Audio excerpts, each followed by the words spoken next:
It's time to think like a monk. Jay Shetty is here with a mental workout to strengthen your resilience. Making the introduction, Chief Sales Officer David Mullum.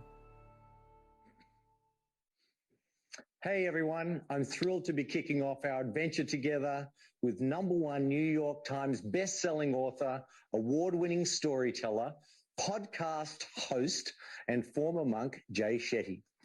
He is on a mission to make wisdom go viral. His viral videos have been viewed more than 8 billion times. Yes, that is billion with a B. He is followed by more than 40 million people across social media. His podcast, On Purpose, is consistently ranked as the #1 health podcast in the world.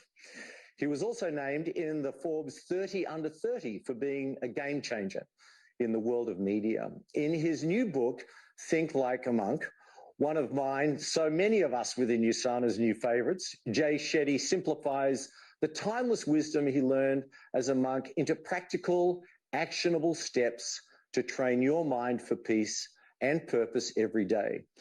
Mr. Shetty has graciously donated 100 books for us to give away to you. So here's what you need to do. Actively engage in the live chat below. We will randomly select winners based on who is chatting. And now it is with great pleasure that I introduce to you Jay Shetty. Hi, Jay. Hi, David. Thank you so much for having me. I'm so grateful to be here. It's great to have you with us, all the way from California, I understand. Yes, absolutely. It's 6:30 p.m. in the evening here, but I'm full of energy and so grateful to be with you, Sana. Well, we are so grateful to have you here today to teach us about the lenses through which we view resilience and how to achieve it. And so I'm just going to hand over to you and let the time be yours. Thank you so much, David. I really appreciate it. And right, everyone who's watching, whether you're back at home, wherever you are in the world, a big warm welcome from me. Thank you so much for having me. I'm so grateful to be with you all. I really do wish I was live with each and every single one of you, but I'm so happy and honored that we get to spend this time together to talk about the most important theme and subject in our own lives: building resilience and mental strength. Now, if you were in front of me right now as an audience, I'd say to you, how many of us know we need to build resilience and mental strength? And I'm pretty sure all of us would put our hands up right now. Nod away, put your hands up, say yes in the comment section if you feel you want to build your resilience and your mental strength. The good thing is that building our resilience and building our mental strength is just like building a muscle. It's just the same thing. We can build it. We can train it. It's possible for each and every single one of us. Whether you feel you're already resilient or not, we can refine it further. Whether you feel that you already have mental strength or not, we can build it further. And today I'm going to share with you 3 key principles that will help us build our resilience and our mental strength. So if you're ready to go, say ready in the comments. I'm ready to dive in with you all as well. And I want to start with sharing something that underpins all of the 3 reflections I'm going to share with you today. Now, this equation that I'm about to share with you was told to me by one of the guests on my podcast around 2 years ago. Now, if you listen to my podcast On Purpose, then you can guess which guest you think said this equation. And if you don't, then you can guess anyway. So the equation goes something like this: pain plus reflection equals progress. Let me say that again. Pain plus reflection equals progress. Write it down. Take note of that. When my guest said this to me around 2 years ago now on my podcast, I've never been able to forget it. The reason why it's such a powerful equation is that we all go through pain. We all experience pain. And all of us, I'm sure, agree we all want progress. How many of you want progress when you're going through pain? And the key ingredient that's often missing is reflection. The amazing thing about that equation is if you remove the word reflection, you lose progress, and all you're left with is pain. So today, what I'm going to share with you are 3 reflections that are going to help us turn our pain into progress, that are going to help us turn our challenges into mental strength, and turn our obstacles into resilience. Now, for those of you who've been guessing, the guest that said that to me was none other than Ray Dalio, the author of Principles and the founder of Bridgewater Associates. It's a brilliant book, and I've learned a lot from Ray, who's a dear friend. Now, the first reflection that I want to share with you is a story that was often told by the Buddha. And this story is about a person, just like you and me, who was on a journey. And on their journey, they came across an obstacle. Now, we all know what that looks like. This person's obstacle, however, was a fast-flowing, gushing river. And they needed to get to the other side. They knew that if they stepped foot inside the river, they would get swept away and taken away in a moment. So what they thought was that maybe they could float on a piece of wood or a plank of wood or something they could find. And they put that item into the river, and within seconds, that piece of wood was completely taken away. They faced failure. And they realized that they needed something that was stronger. They decided to craft a raft. They laid down the bamboo. Both sides, they laid down some wood. They found some rope, tied up the corners this time. They weren't going to take any chances the second time. They even built an oar. This time they got on top with a little bit more confidence, but still a bit of anxiety. And they started to paddle as fast as they could, faster and harder, and trying their best and putting all their energy and all their strength and all their might. And finally, they made it safely to the other side. When this person reached the other side, they thought to themselves, I was saved by this raft. I could never have done this without this raft. I have to take this raft everywhere with me. This raft saved my life. So they strapped the raft onto their back and decided to carry it wherever they went. As they went forward and as time passed, they came to a new obstacle, a new challenge in their life. And this time, the challenge wasn't a fast-flowing river. It was a tall, wooded forest with trees dotted at every other step.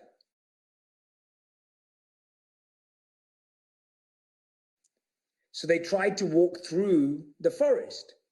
And every time they walked through, their raft would just hit the tree, and they'd try and maneuver it through, and it would hit again, and it would just keep knocking against it. And they realized that they were stuck. The Buddha says at this point, this person had a really important decision to make. They could either put down the raft and walk through freely, or they could hold on to the raft tightly and struggle to move forward. The person realized that what got them here will not get them there. The person realized that the raft that got them here will not help them get through. In this dilemma, with this decision, the person decided to take off the raft off their back, lay it down on the floor, and move forward. Now, why am I sharing this story with you? I'm sharing this story with you because often we think resilience means taking more on. But resilience and mental strength are also built by knowing when to let go. When we let go, we create more space for what's good in our lives. When we let go, we stop holding on to a false expectation or a false ideal. How many of us have been holding on to an old normal? How many of us have been holding on to the way things were? And when we do that, we lose out on the opportunity to accept. Even if you think about your hands, if you're holding on to something, You don't have empty hands to take hold of something else. You can't accept the future. You can't accept the new because your hands are tied. They're occupied. So I want to ask you to reflect today. And you can write this down as well. Your reflection is, what are you letting go of? What are you leaving behind? Even if it's uncomfortable at first, what are you ready to leave behind and let go of so that you can walk freely through the next challenge? Often what makes a challenge harder is we're holding on to the tools that are no longer useful. We're holding on to the habits and the mindsets that are no longer needed. We need new habits for a new time. I'm going to share with you 4 of the habits that we can make space for. And these 4 habits, you can practice them for 2 to 3 minutes each a day. That's a total of 12 minutes of your time. And simply practicing these every day for 2 to 3 minutes each, you will get an opportunity to experience how you can build the muscle of resilience and mental strength. I want to put the power right into your hands. I want you to recognize that the power to heal, the power to transform, the power to grow yourself is within you when you practice these 4 habits. And these 4 habits come in the form of an acronym called TIME, T-I-M-E. The T stands for thankfulness. Gratitude is truly a superpower. And why? Not just because it sounds good, but because it's scientifically proven to boost your mood. It's scientifically proven to improve your immunity and build your bonds and relationships. But now many of you may keep a gratitude journal, or maybe you've heard that before, to write down what you're grateful for. There's a particular technique that actually accelerates gratitude to have the result that I just talked about. It's not just any type of gratitude that has those amazing benefits. It's a specific type of gratitude. So this type of thankfulness, I want to share with you through a little exercise. I want you to think about 2 of your best friends' names outside of your family or your partners. 2 of your best friends' names. And pick those names, write them down. And I want you to visualize that after this is all over and it's safe, you organize a party at your home and all your best friends come over, and especially these 2 come over. Now, the next day after the party's over, your first friend messages you and says, "Hey, I had a great time. Thanks so much." That's it. Your second friend messages you and says, "Oh my gosh, that was the best party ever. I loved meeting your family. They're beautiful. I love meeting all your other friends. They're amazing. The games were so fun. And oh, don't even get me started on the food. That was the best buffet I've ever had in my life. Thank you so much for inviting me." Now, let me ask you a question. Which one of those messages fills your heart with more joy, more love, and more depth? The answer is obvious. It's the second one. Your second friend, whoever's name you gave, they're the one who got the credit for that message. But it's easy. Now, what's amazing about that is the reason why it has that impact is because gratitude and thankfulness to truly work needs to be personalized and specific. When thankfulness is personalized and specific, it has the ability to not only boost the mood of the receiver, but it actually boosts the mood of the giver. When we give thanks in a personalized and specific way, we're filled with joy. And when we receive thanks in a personalized and specific way, we're filled with joy. So here's my challenge for you. I want you to, for the next 7 days, to text, voice note, voicemail, email, call, FaceTime, video message, whatever you want to do, 1 person a day from your personal or your professional life. You don't have to write a thesis. You don't have to make it rhyme. You can literally just send them what you're thinking, a short paragraph, 2 to 3 minutes. Send one of those messages every day for the next 7 days and watch how your life changes. Try it out. Experiment with it. The second habit that we make time for is and it stands for inspiration. We wake up every day and we brush our teeth because our teeth feel unclean. We wake up and we eat some breakfast because we feel hungry. When we don't feel inspired, we need to eat inspiration. We need to consume inspiration. We need to make space to feel inspired. Passion, inspiration, motivation. These are habits. They're habits. They have to be practiced every single day. Just as you don't say, oh, I ate enough food yesterday, I don't need to eat tomorrow. No. Despite how much you ate yesterday and today, you know you eat to eat tomorrow. So no matter how many motivational videos you watched yesterday or how many inspirational books you read last month, we need to keep that practice. So every day, when you wake up in the morning, ask yourself, what's the first thing that you see? I want you to change the first thing that you see to being a quote that you love. It may be to turn on a song that inspires you. It may be to look at a picture of your family or a work of art as the first image you see in the morning, the first thing that you see in the day. For me, making it a quote that I love is such a special thing. In the past, I've listened to a podcast or I've listened to my favorite speeches as well. And so inspiration can also come through hearing. I remember at one point in my life, I listened to Steve Jobs' Stanford commencement speech every single day for 9 months. And not only did I know all the words off by heart, but it really penetrated my heart as well. And I recently had the opportunity to interview Matthew McConaughey on my podcast.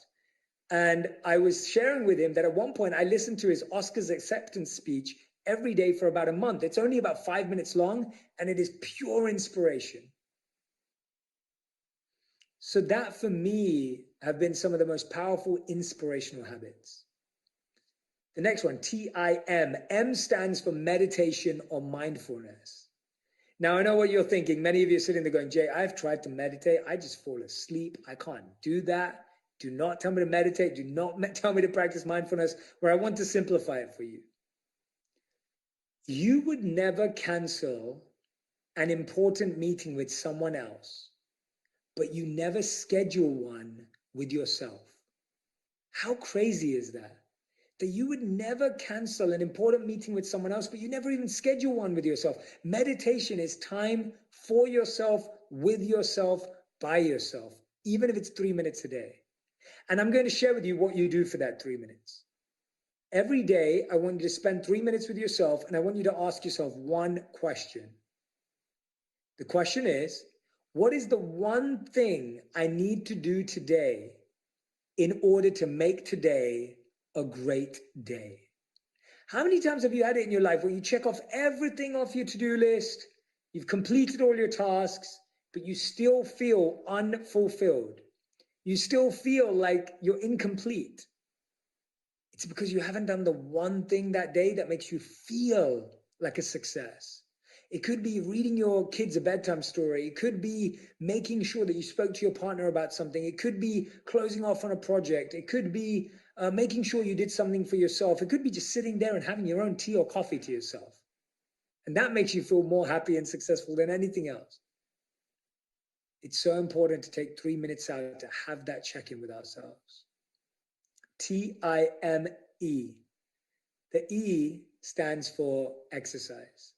Movement is so important. It's so powerful. It's so needed in our lives. Whether it's a virtual dance party, whether it's a virtual workout, whether it's walking up and down your stairs, or whether it's planning your own commute. Most of us have lost our commute. Why not put in a 5-minute commute every morning where you walk up and down your street, or you walk up and down your garden if you have one, or you walk up and down your stairs? I promise you, you can trick your mind into thinking you're going somewhere, and that makes you feel like you have more space in your life. I also know that a lot of people have been using Fitbits or Oura Rings or all these different ways of measuring their steps, and turning it into a competition actually does help. I know people who are literally going for walks at 9 p.m. to beat their family in a game of 10,000 steps. That's right, it's a game now. Whatever it is that helps you have that movement in your life, these are the 4 habits. Now, the reason why I speak about these 4 habits is because these are the 4 habits I was trained in when I lived as a monk. So for those of you who do know, I lived as a monk for 3 years. And if you don't know, you just found out. I graduated from Cass Business School when I was 22 years old.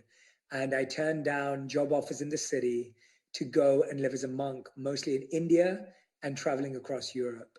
In that time, we built sustainable villages, we fed the homeless and young children, we taught meditation, we studied, we focused on mind mastery in ourselves. And what I loved about living as a monk is that the morning was for yourself and the rest of the day was for service. So the morning was spent doing these 4 habits and practices, building up our own shield, putting on our own armor, getting prepared for the day, training for the day. And for the rest of the day, we were out serving and helping others. Similarly, in your work, you spend the whole day serving your family, your clients, your customers, colleagues, people that you work with. It's so important that you use your morning to get set for yourself. The amazing thing about these 4 habits is that if we start our day with them, they start us off on a positive note. There's something really, really interesting. Studies show that 80% of us, the first thing we see in the morning is our phones, before we see our partners and before we see our kids. And the last thing we see at night is our phone, after we see our partners and after we see our kids. Our phone gets more FaceTime than some of the people that live in our lives. Now, the amazing thing about waking up to your phone is, imagine you wake up and you're at 0, right? You're at neutral. When you wake up to your phone, you're waking up to news, notifications, negativity, and noise. I don't need to tell you that. You already know it. So you start your day on a -4, and you spend the rest of your day trying to get back up to 0 if you're lucky, probably at a -1. But if you start your day with thankfulness, inspiration, meditation, exercise, you start your day at a +4. Now, even if the day is tough, and we know our days can get tough, you end up at a +1. It's incredible to see how starting off strong sets us up for a better day than starting off weak and trying to make up for it later. It gets harder and harder as the day goes on. Just like traffic gets worse, the traffic in our mind gets worse to really center ourselves and feel focused. So I want us to remember those 4 habits as the first principle and reflection on developing mental strength and resilience. I hope you're with me. I hope that makes sense. I hope that connected. I hope I've given you some new ideas and new ways of rethinking some of these old habits. And I hope you've really reflected on what you can let go of. I now want to move to reflection number 2 and principle number 2. This is about how you build mental resilience and strength in your workday, but also how you build it with your colleagues and how you plan and create a vision for success. We've talked about what we need to let go of. Now, how do we need to reorganize and edit our lives so that we can actually achieve our goals, so that we can actually achieve our targets, so that we can actually achieve our dreams? Because I know all of you sitting there have targets, have goals, have dreams. I know all of you have the ability and the potential inside of you, but sometimes we need to edit a few things to make sure that we actually get there. I read a study a few years ago that absolutely changed the way I work. The study said that you can't be logical and creative at the same time. What that means is, if I'm in a brainstorm meeting, I can't suddenly go to a numbers meeting and perform. I can't move from a data meeting to an innovation meeting and perform. I can't move from an innovation meeting to a statistics meeting and perform. You can, and you might be able to get away with it for a few years, but you're literally stretching and potentially snapping your mind's ability to actually do that. We function better when we time block logical time and creative time. Logical time is structured tasks, numbers tasks, planning tasks, scheduling tasks, and creative is obvious: brainstorm, innovation, uniqueness, diversity, anything that requires that right side of our brain. So what I do now is I do logical days and creative days, logical mornings and creative afternoons, creative mornings and logical afternoons. As much as I can create distinctions between these times, I'm actually able to increase my mental focus. I found this study that I was sharing for Think Like a Monk, which was the idea that we believe that we're really good at multitasking. How many of you, be honest, think you're a pretty good multitasker? Well, studies show that only 2% of people in the world are actually good multitaskers. And the funniest thing about that is, the study says that when most people hear that, they think they're in that 2%. And the odds are that we're not in that 2%. Most of us are in the 98%. We're recommended to do single tasking, putting our mind and energy into one thing at a time. Imagine right now, I was talking to you, but I was also emailing and I was also on my phone. A, this would be the worst speech of all time, but B, also you'd feel that energy and I'd also be distracted. Single tasking, or monotasking as it's often known, is a great skill to apply that logical and creative mindset towards achieving your dreams. If you want to get to your dreams, you have to go all in. You have to go all in focused and immersed in that space. You can't be distracted and disturbed. And planning your schedule in such a way allows you to reach optimal performance. Another thing that's really huge about going all in is this amazing thought by Albert Einstein. So Einstein once said that everyone's a genius, but if you judge a fish by its ability to climb a tree, it will spend its whole life believing that it's stupid, right? Think about that. We are birds trying to swim. We are fish trying to climb trees. We are whatever animal you want to pick trying to do the wrong thing. If you saw a bird, you'd be like, but you can fly. Like, why are you trying to swim? And if you saw a fish trying to fly, you'd be like, but you're a fish, you can swim. Why are you trying to do that? But we do that to ourselves all the time. We do that to ourselves all the time. We don't recognize our own strengths. We don't recognize our own abilities. Research shows when they looked at how the most healthiest, wealthiest, and wisest people spend their time. Imagine I was to give you 100 hours of self-development. I was going to invest in 100 hours of your self-development. How would you divide 100 hours into what you're good at, what you're average at, and what you're bad at? Would it be 95-5? Would it be 50, 25-25? Would it be 33, 33, 33? Would it be 20, 20, 60? How would you divide it? Think about that for a moment. Research shows that the healthiest, wealthiest, and wisest people, when they ask that question, it will be 100-0-0 or 80-10-10. We have to go all in on what we're naturally good at and gifted at and have strengths in, because when we do that, we can become exceptional at those things. It's phenomenal to see how exceptional you can become at something that you're already naturally gifted at and that you're passionate about. And there may be other things that you're interested and curious about, which you're not good at yet, but you're willing to put in the work. You're willing to develop an expertise. Remember, don't confuse inexperience with weakness. We think just because we haven't done anything before, we're weak at it. We can build it and we can grow. There's a beautiful conversation between Steve Wozniak and Steve Jobs. Steve Jobs, everyone knows who that is. And Steve Wozniak, for those of you who don't know, is the engineer, the tech brains behind Apple. I recently had the fortune of sitting down with Walter Isaacson on my podcast On Purpose. And Walter Isaacson actually spent time with Steve Jobs to write his biography. You know, he's one of my favorite authors.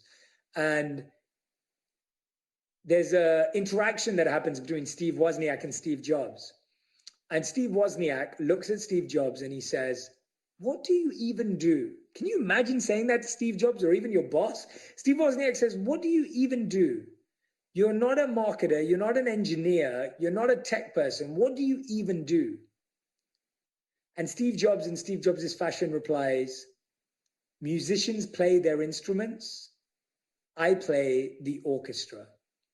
Now, the reason why I'm sharing that story is because Steve Jobs wasn't the best marketer or engineer or artist or whatever it was, but he knew that his skill set was bringing the team together to create, one of the most innovative products of our time. Knowing your strength, knowing your abilities and your skills allows you to have a much greater impact, and then surrounding yourself with people that have the complementary skills and abilities in your life.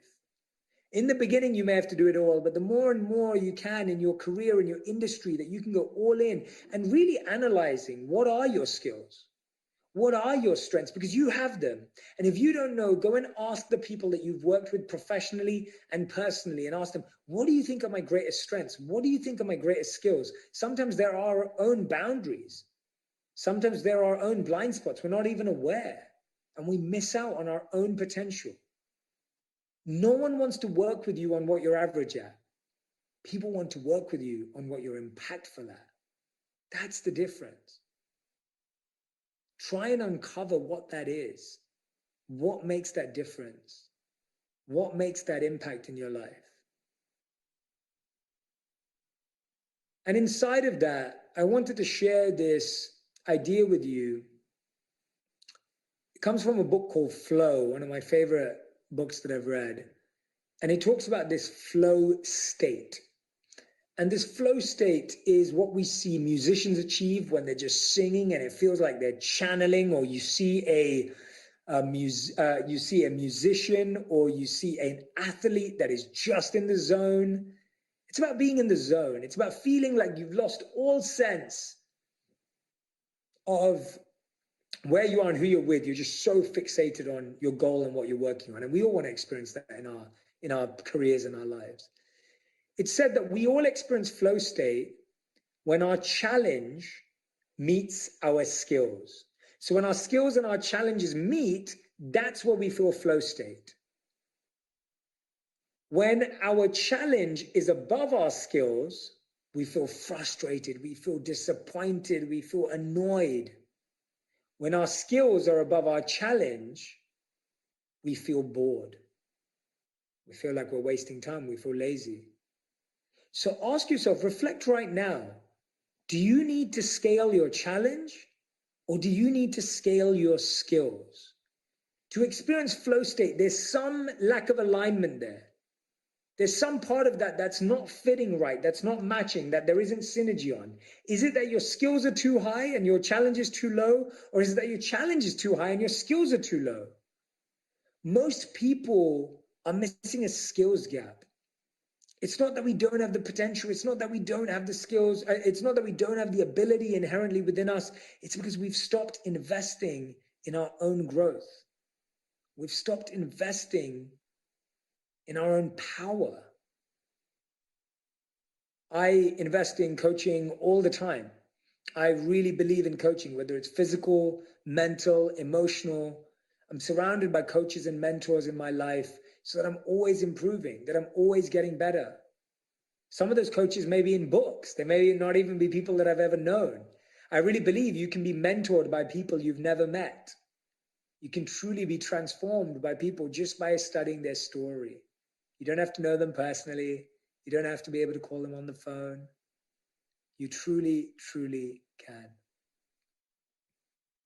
So I encourage you with that second reflection to reflect on what are your strengths? Where do you need to put the spotlight? And then what are the weaknesses that you have that you can build up and strengthen in order to meet your challenge? It may even be a skill that you have that you just haven't trained in a while and it just needs developing. It just needs to be built up. It's really, really important to figure that out. I remember I went to watch my good friend Russell Brand perform in London quite regularly in the past. And when I went to see him speak once, he said, people don't realize how many times you have to practice that so that it appears spontaneous. I thought that was such an incredible way of putting it. That to really, for it to feel effortless and for it to come off and really be in flow state, it had to be so deeply practiced. I want to share with you now one last reflection, and this is around purpose. We talked about the habits needed for mental strength and resilience. We talked about the edits that are needed in our day to make us have a powerful vision of success and what we need to make our vision of success become clear. And the third is creating purpose in our life. We all need to feel a sense of purpose, don't we? But often, have you found this? That the pursuit of purpose paralyzes your potential.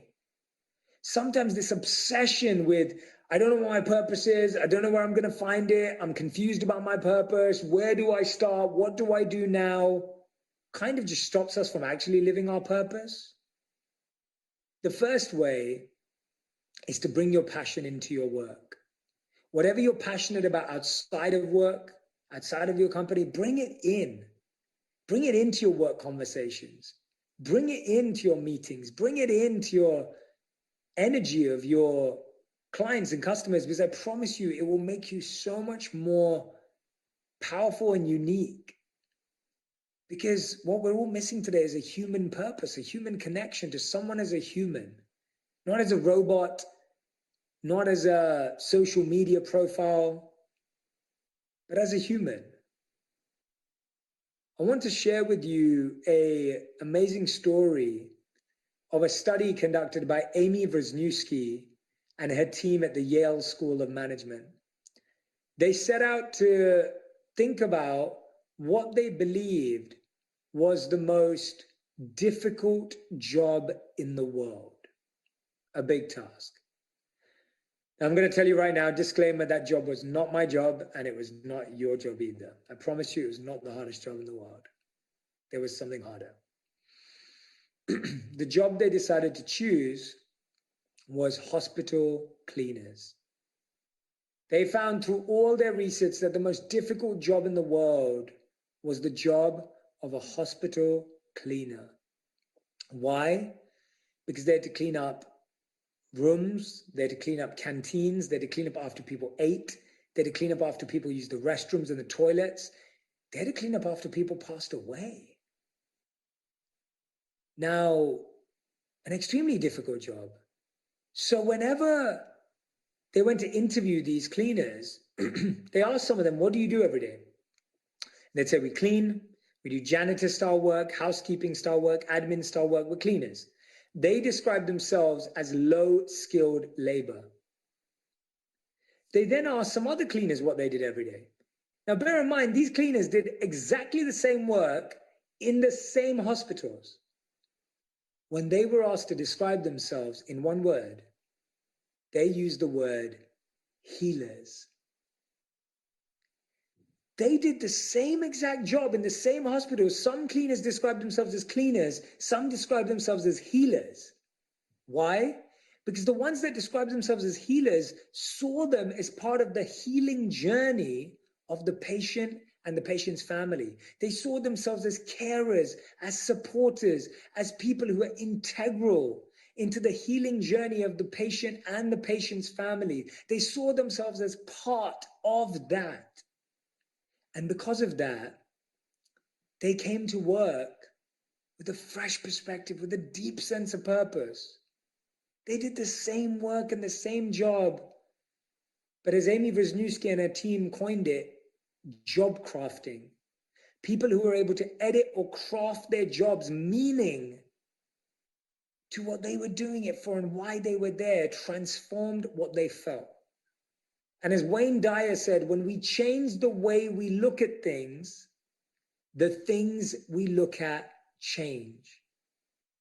Right? When Wayne Dyer said that, it completely moved me. When we change the way we look at things, the things we look at change. Sometimes we need to look up from our devices. We need to look up from our laptops. We need to look beyond our PowerPoint presentations. We need to look beyond our Excel spreadsheets. We need to look beyond our screens and really ask ourselves, what is the purpose of our work? Is it helping you take care of your family and your children and give them a great education? Is it helping you provide for someone you love? Is it helping you take care of customers and clients and their families? What is really happening behind the scenes beyond that Excel spreadsheet, that little conflict, that deal that didn't work out? What is truly, truly, truly going on? That's what purpose is. Purpose is the deep reason for why you get up in the morning. And we all have it. We all have it, and we can all have it in the work we have if we simply reflect. If we simply give ourselves that opportunity to reflect. So today we started with Ray Dalio's amazing words of pain plus reflection equals progress. I gave you 3 reflections. 1 reflection for what you need to let go of and the habits to make space for. 1 reflection for what are your true strengths that you need to invest in, and what are the weaknesses either in your challenge or your skills to get to that flow state. And the 3rd reflection I asked you to do just now is to reflect on your reason for turning up and the true impact of your work. Not the amount of money, but what you do with it. To really think about the impact, the positive impact you have on your clients and the people around you. The things that your work provides for with your own family and the people that you love. Those 3 reflections are where all of the resilience is. Going to end with one last story that I want to share with you. And this story is a personal one. When I moved on from being a monk to coming back to the real world, this was around 8 years ago now. And I really didn't know what I was going to do. I was extremely lost and confused because I'd been a monk for 3 years. And surprise, surprise, I was rejected by 40 companies because they didn't want someone with monk on their resume. They were wondering, what's your transferable skills? Being quiet and sitting still? We definitely don't need anyone who can do that. And so I was going through a lot of rejection. I was going through a lot of failure. I was going through a lot of setback. 40 companies rejected me without an interview, by the way. And it was at that time that all of my monk training came into practice.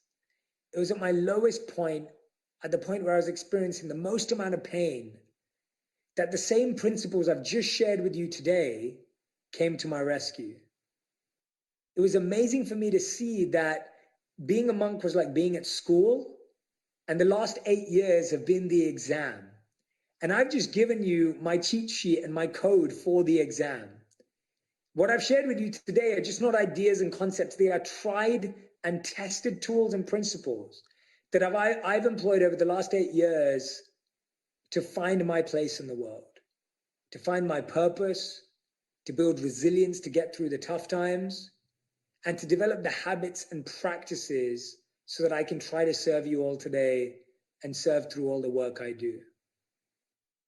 It's in these moments, the tough years, that you look back and have your best memories when you choose to move out of them, when you choose to build out of them, when you choose to lay the bricks, when you choose to pave the path at this time. Those are the moments that will count, I promise you. Now, I've shared a lot of ideas with you today, and a lot of different tools and insights and takeaways, a lot of strategies and steps. And I have just one recommendation for you. Don't try and do it all at the same time. I want you to just pick one thing that resonated with you, and I want you to do it tomorrow, every day for 7 days, and watch how your life changes. Thank you so much for listening. I'm so grateful we got to spend this time together, and I'm so excited to head back to David and for you to hear about next steps. Thank you, everyone. Thank you so much for listening, and thank you for all the love on Instagram and social media. Just before I came live, I was browsing through my DMs, and I saw so many of you tagging this event. I appreciate each and every one of you. I'm going to be trying to share as many of them as I possibly can as well, so keep a lookout later on. Thank you so much.